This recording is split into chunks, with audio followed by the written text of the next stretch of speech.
बहुत लोग भूमिहीन हो गए हैं, जिनके पास जो मर जाते हैं तो उनको जलाने के लिए उनके पास ज़मीन नहीं रह गई है।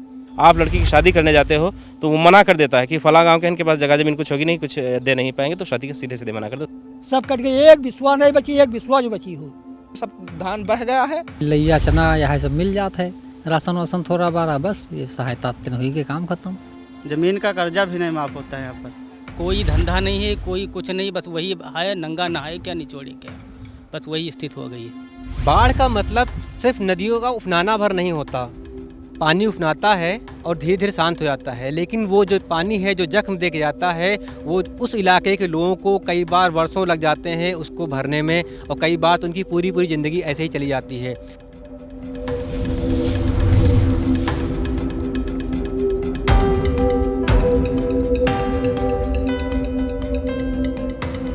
नमस्कार, मेरा नाम अरविंद शुक्ला है और अभी मैं आया हूं उत्तर प्रदेश के गांव में जो बाढ़ प्रभावित है, और पानी वहां पे कम हो गया है, बाढ़ वहां से ख़त्म हो चुकी है, लेकिन जो उसके जख्म हैं, जो घाव दिए हैं पानी ने, जो घाव दिए हैं घाघरा ने, वो यहाँ साफ साफ नज़र आ रहे हैं। जहाँ पे मैं खड़ा हूँ, गाँव के लोगों के मुताबिक यहाँ पे घर हुआ करता था जो तोड़ा जा चुका है, उसके कुछ निशान यहाँ पे हैं। और जो मेरे पीछे नदी है ये करीब 1 किलोमीटर पीछे थी, 1 साल पहले नदी 1 किलोमीटर पीछे थी, अभी यहाँ पे आ गई है। हमारे साथ इस गांव के प्रधान हैं, वो बताएंगे कि यहाँ के हालात क्या हैं और कैसे उन्होंने अभी जो पानी जल्दी में निकला है उसने कैसे इन लोगों को जख्म दिए। प्रधान जी, स्वागत है आपका गाँव का। जी, मैं देवराज तिवारी, प्रधान प्रतिनिधि घरी। ये सर हमारे यहाँ का जो स्थिति है, मतलब प्रतिवर्ष हम लोग नदी के कटान से प्रभावित रहते हैं, और ये आज की ही समस्या नहीं है, ये बहुत पहले की समस्या है। बाढ़ हमारी समस्या नहीं, बाढ़ तो महीने 2 महीने आती है, सरकार उसके लिए तो व्यवस्था त्वरित कर देती है, लेकिन हमारा नदी के कटान का कोई समाधान नहीं हुआ। और इस वर्ष भी करीब हमारी समझ से लगभग 100 बीघे के ऊपर काश्तकारों की ज़मीन इस वर्ष कटी है, जिनमें ये जो आप देख रहे हैं यहाँ पे ये सब पूरा फसल लगा हुआ था, जहाँ पे एक आध पेड़ आपको दिखाई देंगे धान के, बाकी करीब इतनी मिट्टी जो है कमर के ऊपर तक की मिट्टी और बालू सब पूरी पट गई है एक तरफ से। ये नदी जो है ये पिछले साल जब इसी सीजन में कहाँ पे थी? ये उस पार थी जहाँ पे ये जो आपको दिख रहा हरा हरा सा, मतलब जो ये मतलब हाँ, मतलब वो उस छोर पे नदी थी, और ये नदी इस बार बढ़ करके आई है। अच्छा जी, तो मतलब करीब 1 किलोमीटर का इन्होंने 1 सफर किया। किलोमीटर के करीब इधर आ गई है। तो जो जैसे कि आप यहाँ दिखा भी शायद एक घर था किसी का। जी हाँ, ये हरिशंकर शुक्ला का घर था, वो भी रिपोर्टर हैं, उन्हीं का ये मतलब वो पहले इसके पहले गांव और था पंडितपुरवा, जो है 1 किलोमीटर के आगे था, वहाँ से काट के फिर दोबारा यहाँ बनाए थे, यहाँ भी उनका भी कट गया। जिस सज्जन का ये मकान है, अगर ये 2000 स्क्वायर फीट में होता, अगर आप किसी दिल्ली मुंबई शहर में होते और 2000 स्क्वायर फीट या 500 गज में आपका मकान होता और वो पानी में जमींदोज हो जाता, जब आप एक ईंटा नहीं निकाल पाते, सरकार आपको उसके 95,000 रुपये देती। इस समय सीमेंट की एक बोरी जो है वो करीब 300-400 रुपये की है। एक ईंटा कितने का प्रधान जी? करीब 5-7 रुपये का पड़ जाएगा। 5-7 रुपये का एक ईंटा है, आप उसका अनुमान लगाए कितना ईंटा कितना सीमेंट, और 500-600 रुपये की जो मजदूरी है वो घर बनता होगा। सरकार उसके 95,000 रुपये देगी तब, जबकि ये घर मिट्टी में जमी जो एक इसका पानी में चला जाए, इसमें कुछ ना मिले। और छप्पर वाले हैं, बहुत सारे लोग छप्पर में रहते हैं, उनको क्या मिलता है? उनको कुछ नहीं, 2-3 हज़ार रुपये समथिंग, इससे अधिक कहीं कुछ भी नहीं। एक बार हमारा लोगों का आखिरी में घर कट गया है, उसके बाद में करीब 40 साल 42 हो गए यहाँ बनाए हुए, अब यहाँ भी आ गई है। तब भी हम थे, आज भी हैं। 13-14 साल की उम्र थी जब कटा था मेरा गांव। बाढ़ से क्या, बाढ़ महीने 2 महीने के लिए आती है, कटान तो सारे जीवन के लिए चला जाता है जगह जमीन। आपके जो पिताजी थे, आपको कितनी ज़मीन दे के गए थे फिर?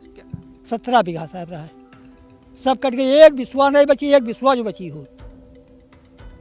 अब वो माना बारू मिल सकैया है, ना माटी मिल सकैया है, ना मजा सकैया, हम तो मजबूरी है।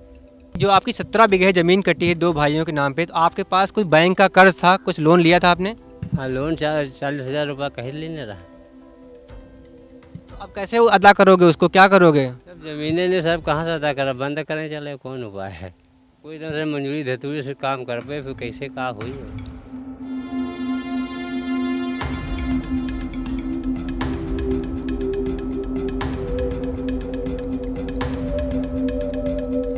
नदी की कटान का पीछा करते करते मैं उत्तर प्रदेश में बाराबंकी ज़िले में आ गया हूं, और मैं कचनापुर गांव में आया हूं। ये गांव पिछले 4-5 सालों से कट रहा था, और इस बार पूरी तरह से नेस्तनाबूद हो गया है। उसका जो वजूद है वो मिट्टी में मिल गया है, वो पानी में मिल गया है।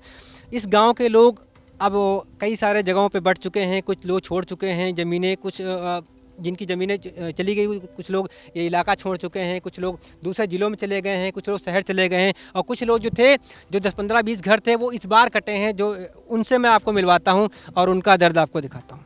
हमारे पीछे जो शख्स बैठे हैं, इनका नाम शफीक है, और कुछ साल पहले तक ये 40 बीघे ज़मीन के मालिक होते थे, यानी करीब 8 एकड़ इनके पास ज़मीन थी। 8 एकड़ ज़मीन अभी भी भारत में अच्छी खासी वैल्यू रखती है, उसकी अच्छी खासी कीमत है, और उस ज़मीन का जो मालिक होता है उसका एक रुतबा है। लेकिन ये इनकी हवेली है, पीछे आप देख सकते हैं।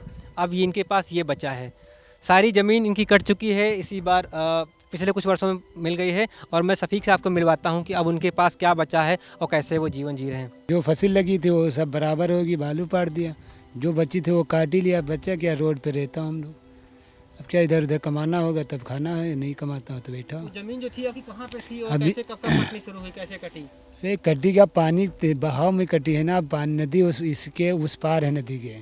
नदी अभी इसी है कि नदी के उस पार था, इस पार गहरान ज़्यादा है, नाव है नहीं अपने पास।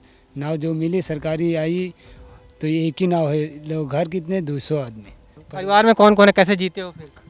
बस जो रखा है वही बचा कुचा गल्ला, और जो सरकार इधर दिया है 35 किलो ये गल्ला, यही खा रहा हम लोग बस। और क्या है, कुछ नहीं बचा। अरे हमारे गांव कितना अभी थे तो बहुत से, जैसे इनका गांव कट गया, अब हमारा गया इधर फतुल्लापुर, अंगरौरा, इधर संसड़ गया, झोपड़ा। हमारा तो दोबारा गांव यहाँ पे बसा था कि यहाँ से नदी 3 किलोमीटर दूरी थी।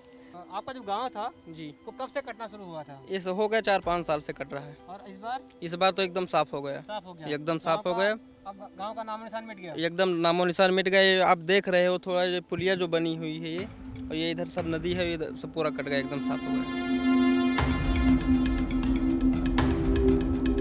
मेरा खेत था हमारे पास तो कट गया है, नदी के कटान में 50-60 बीघे था। अच्छा ये बताइए, जहाँ आप इस खेत में खड़े हैं, जो आप ये पौधे जो देख रहे हैं, ये तो ये जो आपने जो खेत है आपका, जो आपने बटाई पे लिया था, ठेके पे जिसको कह रहे हैं लिया था, वो उसमें आपको कितने रुपए की लागत आपने लगाई थी इस फसल में, जो धान आपको दिखाई? इसमें 15,000 रुपये लागत लगा दी थी। और अब कितने पौधे बचे हैं?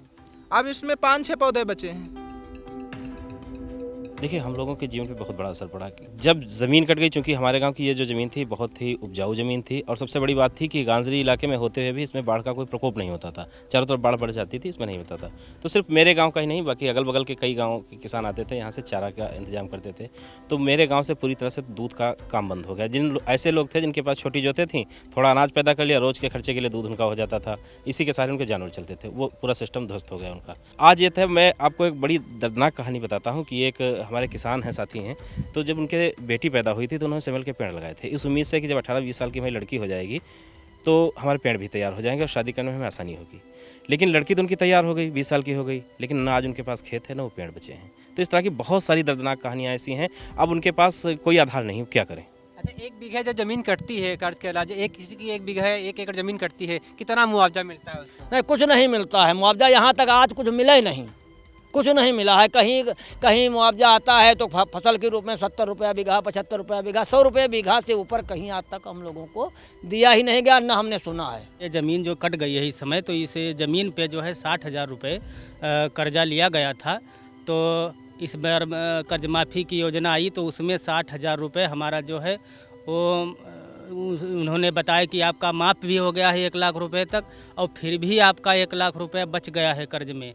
तो हमारे पास जो 10 बिस्वा मात्र आधा बीघा ज़मीन जो बाहर बची हुई थी, तो वो भी आधा बीघे जो ज़मीन थी वो हमने बेच करके फिर वो पिताजी का जो कर्जा था वो अदा कर दिया। और 25 अगस्त को, इसी 25 अगस्त को उनका जो है देहांत भी हो गया उसी कर्जे के कारण। इनका दुर्भाग्य ये नहीं है कि ये नदी किनारे हैं, इनका दुर्भाग्य ये भी नहीं है कि वो इस बहुत दुर्गम इलाके में रह रहे हैं, इनका दुर्भाग्य ये भी नहीं है कि उनके पास यहाँ पे कोई औद्योगिक इकाई नहीं है, इंडस्ट्री नहीं है। दुर्भाग्य ये है कि जिस ज़मीन के सहारे इनकी रोजी रोटी चलती है, जिसके सहारे खाना खाते हैं, जिसमें उगा के हम शहरों को अनाज भेजते हैं, वो अगर ज़मीन पानी में कट जाती है तो उनको 1 रुपये का मुआवजा नहीं मिलता है।